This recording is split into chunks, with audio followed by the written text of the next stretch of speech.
আসসালামু আলাইকুম সুপ্রিয় খামার এবং কৃষি উদ্যোক্তা ভাই বোনেরা, কেমন আছেন সবাই? আজকে আপনাদের সাথে একটি গুরুত্বপূর্ণ বিষয় নিয়ে আলোচনা করব। অনেক খামারে বর্তমান সময়ে দেখা যাচ্ছে রানীক্ষেত এবং ব্লাড ফ্লু আক্রমণ করতেছে বেশি, এবং এই টাইমগুলোতে হচ্ছে অনেক খামারিরা লসের সম্মুখীন হচ্ছেন। তো এই লস থেকে আপনারা কিভাবে বেরিয়ে আসতে পারবেন, বা রানীক্ষেত বা ব্লাড ফ্লু হলে কিভাবে আপনারা মুরগিগুলো বিক্রি করবেন এবং কোথায় বিক্রি করবেন, সেই বিষয় নিয়ে হচ্ছে আজকে আলোচনা করার চেষ্টা করব। যে খামারটি এখন দেখতে পাচ্ছেন, এটা আমার রিলেটিভের খামার। এখানে হচ্ছে 2000 ব্রাউন ফ্রক মুরগি ছিল। উনি 42 দিন পর্যন্ত মুরগিগুলো সুস্থই ছিল, সবকিছু ঠিক ছিল। তো বাজারটা কম ছিল বিধায় হচ্ছে একটু লেট করতেছিলেন উনি। মুরগিগুলো ওজনে চলে আসছিল প্রায় 650 গ্রামের মতো গড় ওজন। তো যখন দেখলো যে 42 দিন বয়সে হচ্ছে একটি মুরগি মারা গেল, তিনি সাথে সাথে হচ্ছে পোস্টমর্টম করার পরে দেখলো যে রানীক্ষেত আক্রমণ করেছে। তো উনি তখন মুরগিগুলো বিক্রি করার জন্য অনেক চেষ্টা করলেন, কিন্তু আমাদের এলাকার যেসব পাইকার রয়েছে ওনারা হচ্ছে এ ধরনের মুরগি ক্রয় করতে চাইলেন না। উনি তখন হচ্ছে একটা ঝামেলায় পড়ে গেলেন, এবং অনেকের সাথে কন্ট্যাক্ট করার মাধ্যমে হচ্ছে মুরগিগুলো বিক্রি করতে কোনো উপায় পাচ্ছিলেন না। সেক্ষেত্রে হচ্ছে উনি সরাসরি হচ্ছে ঢাকায় যোগাযোগ করেন। তো ঢাকার পাড়িদের কাছে মুরগি বিক্রি করতে গেলে আমরা জানি যে অনেক ধরনের সমস্যার সৃষ্টি হয়। তো উনি যোগাযোগ করার পরে পার্টি বললেন যে মুরগি নিয়ে আসেন, আমরা বিক্রি করে দেবো আপনাকে। তো উনি তখন হচ্ছে ঢাকায় নিয়ে গেলেন মুরগিগুলো, এবং ঢাকায় নিয়ে যাওয়ার পরে হচ্ছে যে অবস্থাটা হয়েছে সেই বিষয়টা নিয়ে হচ্ছে আলোচনা করবো। তো প্রথমে যদি বলি যে 2000 মুরগিতে হচ্ছে ওনার যেই খরচটা হয়েছিল, আমরা যদি বলার চেষ্টা করি, 2000 মুরগিকে উনি হচ্ছে 49 ব্যাগ খাবার খাইয়েছেন। প্রায় হচ্ছে 1,66,000 টাকার মতো হচ্ছে ওনার খাবার খরচ গিয়েছে, এবং মুরগিগুলো ক্রয় করতে ওনার প্রায় 42,000 টাকার মতো খরচ হয়েছিল। এছাড়া হচ্ছে ওষুধ সহ সব মিলিয়ে প্রায় 2 লক্ষ সামথিং, বা 2,16,000 টাকার মতো ওনার খরচ হয়েছিল, যেটা উনি বললো আর কি।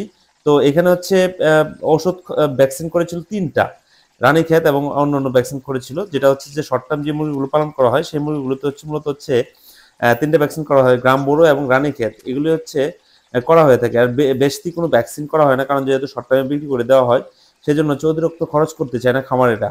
তো এখানে হচ্ছে যখন রানীক্ষেত হলো, তা উনি যে ঢাকা পাড়ির সাথে যোগাযোগ করলেন, ঢাকা পাড়ি যখন বললো যে আপনি নিয়ে আসেন, আমরা বিক্রি করে দেবো, তো উনি ঢাকায় নিয়ে যাওয়ার জন্য ভ্যানে করে নিয়ে গেলেন। যে হচ্ছে মুরগির যে গাড়িগুলো থাকে আমাদের এলাকায়, সেই গাড়িগুলো ভাড়া করলেন 10,000 টাকা দিয়ে। ঢাকাতে মুরগি নিয়ে আসলে আপনারা যে ধরনের সমস্যাগুলো ফেস করবেন, সেটা হচ্ছে যদি আপনাদের রিলেটিভ বা পরিচিত কোনো লোক না থাকে আড়তে, তাহলে আপনারা নিয়ে আসলে অনেক ধরনের হ্যারাসমেন্টের শিকার হবেন, বা অনেক ধরনের ঝামেলার মধ্যে আপনারা পড়বেন। সেটা হচ্ছে মুরগিগুলো নিয়ে যাওয়ার পরে হচ্ছে দেখবেন যে অনেক পাইকার চলে আসে, এবং এক একজন এক এক দিক থেকে হচ্ছে টানাটানি করা শুরু করে। তখন হচ্ছে কে কোন দিক থেকে মুরগি নিচ্ছে সেগুলো খেয়াল করাটা অনেক সময় টাফ হয়ে যায়। তো যদি আপনার পরিচিত থাকে তাহলে হচ্ছে উনি হচ্ছে দেখা গেছে উনি যদি সবকিছু ম্যানেজমেন্ট করে যদি বিক্রি করে দেয়, তাহলে দেখা গেছে আপনার সমস্যাগুলো কম হয়ে থাকে। তো এখানে হচ্ছে যে ও ভাই যে যার সাথে হচ্ছে কন্ট্যাক্ট করে গিয়েছিলেন, উনি হচ্ছে মূলত হচ্ছে দুইভাবে আপনারা হচ্ছে আড়তে মুরগি বিক্রি করতে পারবেন। একটা হচ্ছে যারা ওইখানে আড়তদার থাকে তাদের কাছে হচ্ছে আপনার মুরগিগুলো টোটালি বিক্রি করে দিলেন, ওরা হচ্ছে কেজি হিসাবে মেপে নিয়ে হচ্ছে আপনাকে টাকা দিয়ে দিবে। আর একটা হচ্ছে আপনি ইনস্ট্যান্ট দাঁড়িয়ে থেকে হচ্ছে ওনারা খুচরা বিক্রি করে দিবে বিভিন্ন পাইকারের কাছে। সেখানে হচ্ছে কত টাকা করে বিক্রি করে দিলে সবকিছু বিক্রি করে দেওয়ার পরে হচ্ছে আপনাকে টাকাগুলো বুঝিয়ে দিবে, বা আপনাকে একদিন পরে ব্যাংকের মাধ্যমে টাকাগুলো দিয়ে দিবে। দেখেন যে এখানে হচ্ছে মুরগিগুলোকে কিভাবে রাখা হয়েছে, এখান থেকে হচ্ছে মেপে হচ্ছে বিভিন্ন কাস্টমার বা বিভিন্ন পাইকারদেরকে হচ্ছে ওরা মুরগিগুলো দিয়ে থাকে। সেখানে হচ্ছে পার পিস মুরগির জন্য আপনাকে 8 টাকার মতো হচ্ছে আড়ত ধরে দিতে হবে, যদি আপনি দাঁড়িয়ে থেকে তাদেরকে দিয়ে বিক্রি করাতে চান। আর যদি তাদের কাছে সরাসরি বিক্রি করে দিয়ে আসেন, তাহলে কোনো আড়ত ধরে দিতে হয় না।